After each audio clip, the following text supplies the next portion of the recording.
Mais je parle avec des hommes que je l'ai connus ici en France, 18 ans en arrière. Je les ai connus en 1998. Je les ai connus en 1999. Je les ai connus dans l'année 2000, ici en France.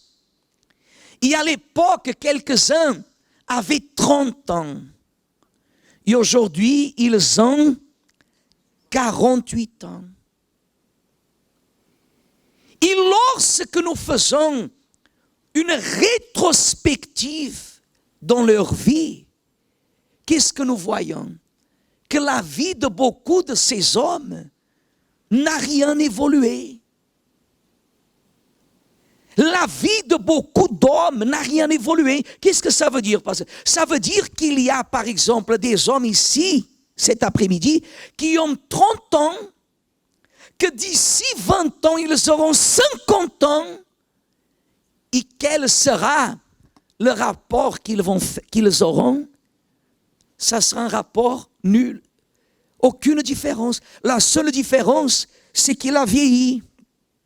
La seule différence, c'est qu'il n'avait pas des cheveux blancs et maintenant, il a des cheveux blancs. La seule différence, c'est qu'il a vieilli. Et pourquoi la personne vieillit et sa vie ne bouge pas? Parce que la personne, dans ce cas l'homme, n'a pas la disposition de s'auto-évaluer. La personne peut venir à l'église, il peut recevoir des conseils. Oh Joseph, oh Antoine, oh Miguel, fais ceci, fais cela.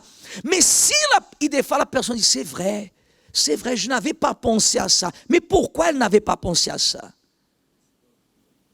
Parce qu'elle ne s'auto-évalue pas.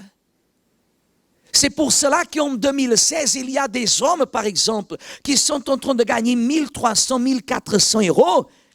Et en 2030, si le plus grand événement ne se produit pas, en 2030, il sera en train de gagner 1500, 1600, 1700 euros. Et au lieu d'être en train de gagner peut-être 2500, 3000 euros, en 15 ans, il voit que son salaire bougera, par exemple, de 100, 200, 300 euros. Mais quand la personne, elle s'auto-évalue, comme l'évêque donne, par exemple, l'exemple du poids. Moi, je vois mon poids. Je sais que je dois perdre quelques kilos. Je dois perdre quelques kilos. Et au moment de la conscience, par exemple, regardez ce qu'il arrive dans une fausse auto-évaluation. Regardez ce qu'il arrive. La personne, par exemple, si je fais une fausse auto-évaluation, vous savez ce qu'il va arriver? Je vais sortir d'ici. Elisabeth me dira comme ça, Séraphin, qu'est-ce que tu veux dîner? Rien. Mais tu ne veux rien dîner? Rien, que de l'eau. Est-ce que ça c'est une auto-évaluation? Non. Non. Parce que ce n'est pas le chemin correct.